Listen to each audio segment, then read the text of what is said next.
Welcome to Talk Purpose and Truth, shifting you into higher consciousness. A show that elevates, uplifts, and encourages listeners to grow, heal, awaken, and evolve. Eden and Kim include bold topics, interviews with inspiring guests, experts, and celebrities, intuitive readings, channeled messages, mental health awareness, and hot topics to expand your awareness. Tune in for unprecedented truth, authenticity, on-purpose discussions, and magic. Welcome back to Talk Purpose and Truth podcast. It's Kim and Eden. Hi, Eden. Hi, Kim. Hi, everybody. Thanks for listening to another episode. How are you, Kim? I'm good. So it's interesting. We're going to be doing a series of some different type of podcasts. We compiled, we researched, and with the help of Skylar, we researched and compiled lots of topics and ideas of what people want and are listening to and what helps people, things like that. And so the next several shows are going to be that. And so the other day when I was talking to Eden, the way we came up with this one for today is I am going to be on Susie Sandoval's podcast. And she's like, oh, I want you to talk about years ago when I was a photo double stand-in on 90210.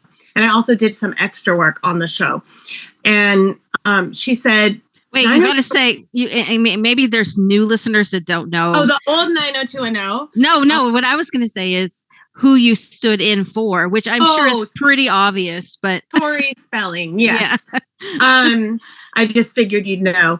But she said it was interesting because Susie said, 90210 back then, and some of the shows, since then have really shaped who I am. Like it helped her because she had a traumatic childhood. And so she would watch that for kind of like reaffirmation of like, oh, I am on the right path. I'm normal, I'm not crazy or whatever.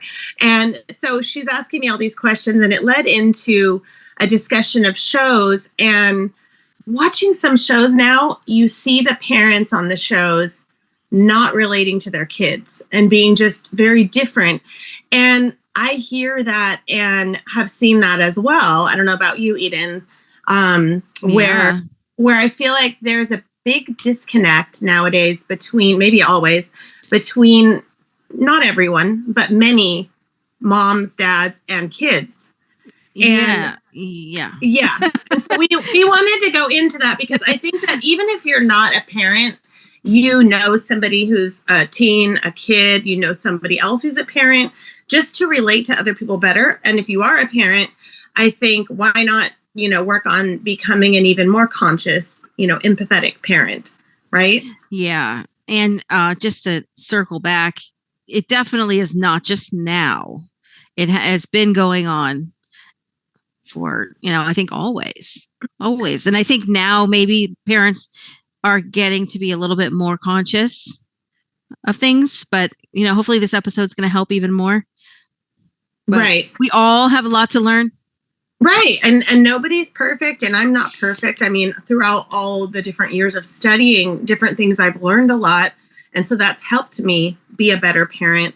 And I think the disconnect also now compared to maybe longer ago is that people from our generation and even a little bit after our generation did not have social media. Right. And now big difference. Kids are growing up with total crazy amounts of channels and social media and YouTube and TikTok and, and it can be good, but it also can be detrimental depending on what they're using it for and what they're, viewing on there. And, also what the parents are using social media for, because it's not just the kids. Yeah. Well, I think the parents need to focus. We all need to focus on our mental health and self-care so we can be there for our kids, because otherwise we're not able to completely. And I think that like what I see, and some people might not agree with me, but what has worked for me with my girls is I am their friend. I believe that is fine. I'm totally their friend, but I'm also their mentor. There's someone to go to advice for. I can be strict when I need to, and they respect me. And I think that what has helped me be that way is I am very empathetic, and I can put myself right back to where I was at their age and understand where they're coming from. Yeah, that's a good point. I think also along with being the friend, is like you kind of said it, but like making sure that you are a safe space for them to tell you anything. Yes, to tell you anything, and to not have the expectation that they're supposed to be a certain way. Okay, well, there's that too, because my parents did not do that to me. They just kind of like let me do what I wanted, which actually can be a detriment, because then it kind of seemed like they didn't give a shit. They didn't care. But I know they cared. But I guess there's sort of maybe like a happy medium there, to just be a guide, but not control. Not to tell them they have to do, follow in my footsteps. I actually had this conversation with my girls recently, because I was a cheerleader in high school. I wanted 2 girls, and I wanted them to both be cheerleaders. But they didn't want that. They followed in their father's footsteps, and they played soccer. But I never tried to force them to do anything they didn't want to do, as far as like, when they were little. But there's something that I learned that's so important. I learned it when they were very young. And it was called at the time something like pulling them off their path. Don't pull a child off of their path, which is, it could be anything. It could be when they're learning to crawl and they're about to bump into something. You're not supposed to pull them off that path, because then they'll learn how to self-correct. And that goes along with, as they grow too, to learn, let them make mistakes and let them fall sometimes, as long as they're not in danger. That was like one of my biggest rules. Yeah. I was about to ask that, because, there are circumstances where you're worried for their well-being, safety, or, life. Yeah. Yeah. Of course. But I think it goes along with letting them have a voice, letting them have their own opinion. There's a fine line, of course, but I've always guided as opposed to controlled, try to control. But I'm sure along the way, my kids are hearing me right now talk, and they're probably going, "No, you controlled us." You've gotten better and better through the years. I've learned. Yeah. Well, and I think like it's hard when, kids are, I don't know. I think like it depends on where they're brought up. And because there was research recently that said that the teens that are girls, the suicide rate is going up, the mental health struggle rate is going up. But then they found that the boys was lower, like the boys wasn't as strong as the girls.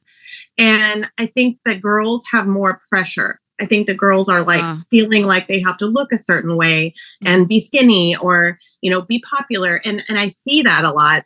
And then I think that what I also see is parents, I hear and see that parents will expect them to achieve certain things, like almost like boxes checked, as well as even sexual preference, things like that. And so I think some of the biggest struggles that I've heard and seen are those that are not able to talk to their parents about those things, or they feel extremely under pressure to be checking those boxes. And being perfect. Yeah. Yeah. Yeah. So I've heard a lot of people that I've worked with where the parents would complain about, well, my kid's doing this and that, and, doing drugs or making bad choices, or I don't like my son's girlfriend. And, and they always want to know, how can you help my kid? How do you, how do I deal with them?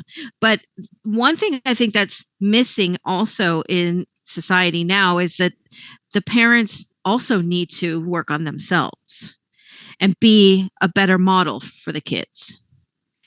Because it could be pretty hypocritical if they say, do as I say, but not as I do.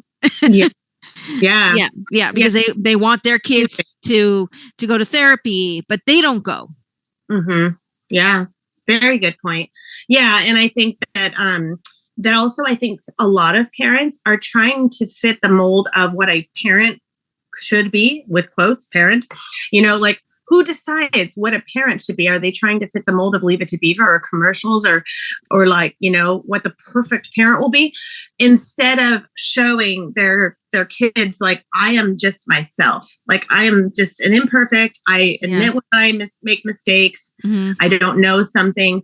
And I'm not trying to be this authority figure that's perfect. And then the kids can't relate to me. So like this high, okay. That just made me think of this. Two things: high standards and high expectations. Yeah. Yeah. So, and who can handle that like every single day? You know what I mean? Mm-hmm. Yeah. Well, especially if they don't have the same expectation on themselves. Yeah. Yeah. I think that with so far with this discussion, I think some of the ways that we all could improve as parents are working on ourselves, mm-hmm. as well as just trying to communicate as much as we can with our kids, but in a non-judgmental way where we're actually listening and saying, I do want to know this. I would love to start. It's harder, I think, if you haven't had that throughout and now they're teenagers and you're starting. I think then you do baby steps, like little baby steps, like get them to tell you about their day. And then maybe a week later, ask them something a little bit more personal. What do you think, Eden? Yeah. And to add to that point, I get this a lot with clients where, and I say clients, I use that as an example, by the way, because I know I used to do this a lot, but I now know it's not my place to go and tell my friends how to parent their right. kids. So I'm allowed, I get paid to do it with the client. Yes, my clients come up with a lot with the fact that, they realize, like we work together, and then they realize they see a higher perspective of the situation with their child. But they don't know how to approach if suddenly they're going to shift the way they parent because they're learning a new way, a better and a healthier way. So I've always shared with them a really good way to make that shift so that they don't, the child or the young adult, that they still trust them, or because they might think like, how all of a sudden you're just gonna come up and say, I'm sorry, I messed up, but you have to act a certain way, and I expect you to do this and that. So the parent will come up. I'm trying to make sense of this. So the parent instead goes to the child and says, hey, I am learning a new way here, and I realize I messed up in the past, and I used to do this to you, and now I know that I am I was wrong, and when they admit that they were wrong and they apologize for it, and they admit that they're human, they're not their parents, but they're just human, and that they get to make mistakes too, that they aren't perfect. They kind of bring down that, that the expectation that the child thinks they're supposed to be perfect, or the parent is supposed to be a perfect parent and they know everything, but they don't. And when they admit that they messed up and they don't know, then the child feels safer in saying how they messed up too. But the parents feel like they can't go to the child and say that I made a mistake, because otherwise I'm going to give them permission to make mistakes too. But that's what life is. And no matter how old we are, we will always make mistakes.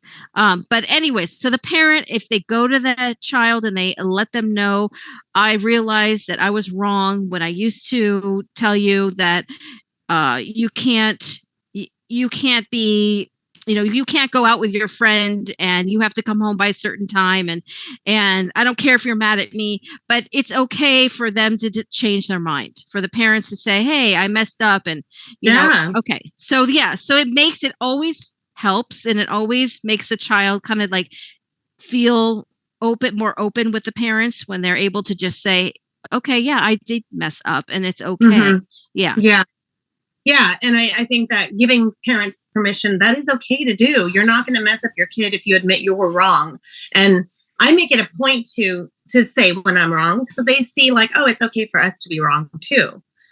I think we should mention too, like you have quite a background with all of this, and my background with all of this is my degree is communication, but my teaching credentials are all in educational psychology. And so I worked with kids for years, special education and behaviors, and then also life coaching. And then Eden, you've had all kinds of parenting studies.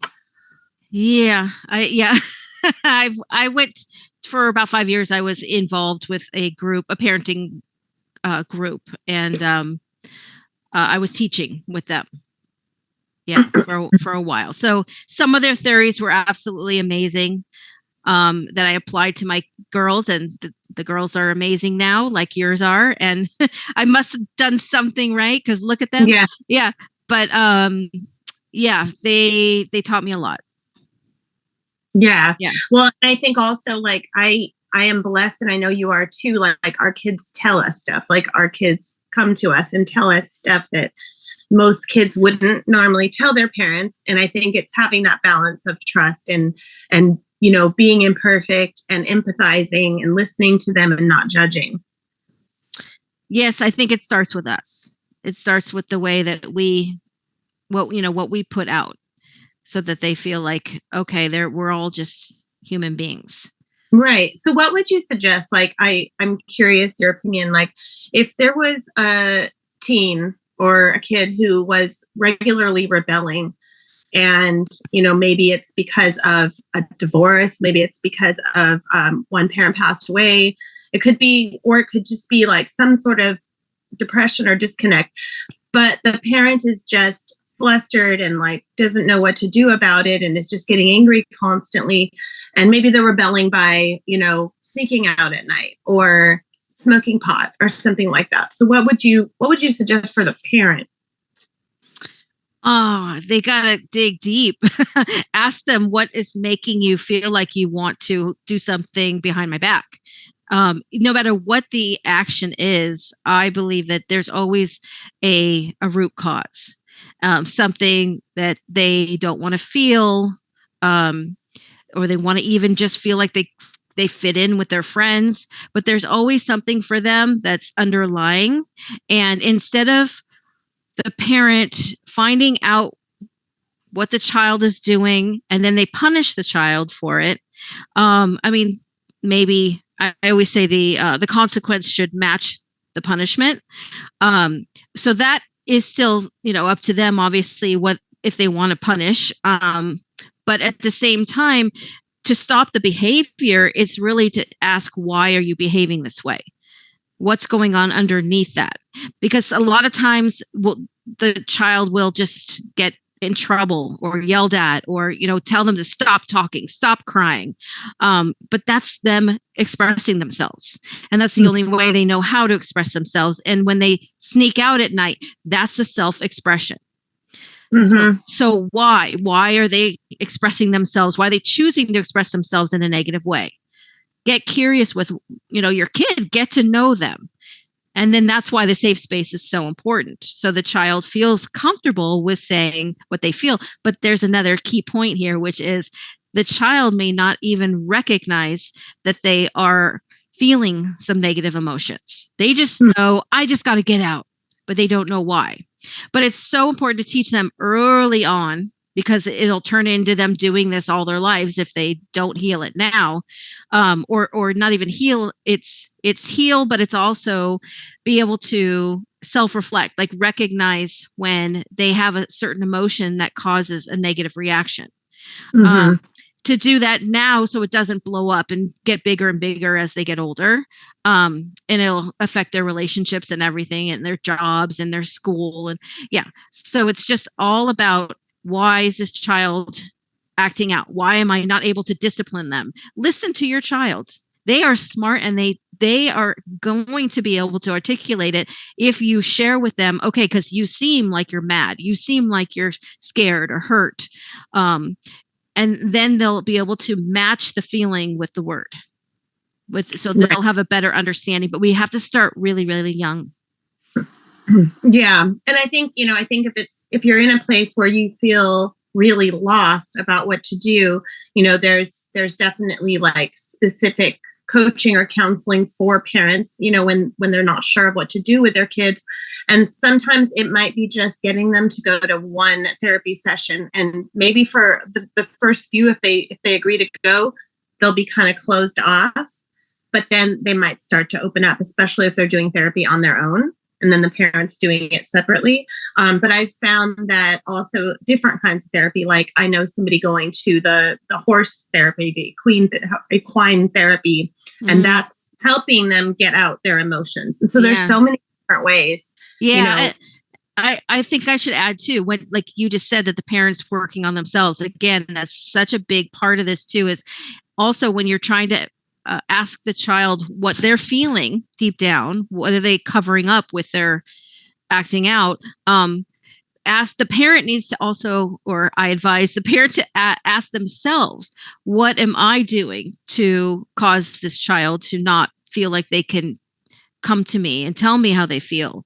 Or what am I doing to cause this behavior? Why do they want to hide from me? Why do they want to run away? Yeah.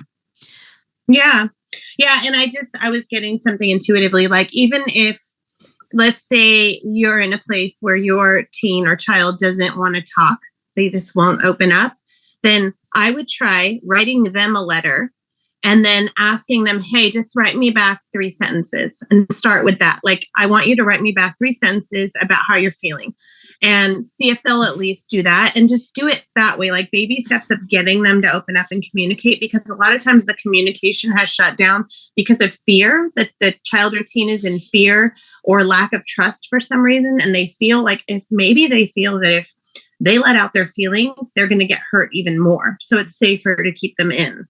Which leads to, unfortunately, the sad, unfortunate result of something like this, when we don't talk to our kids enough, we don't communicate.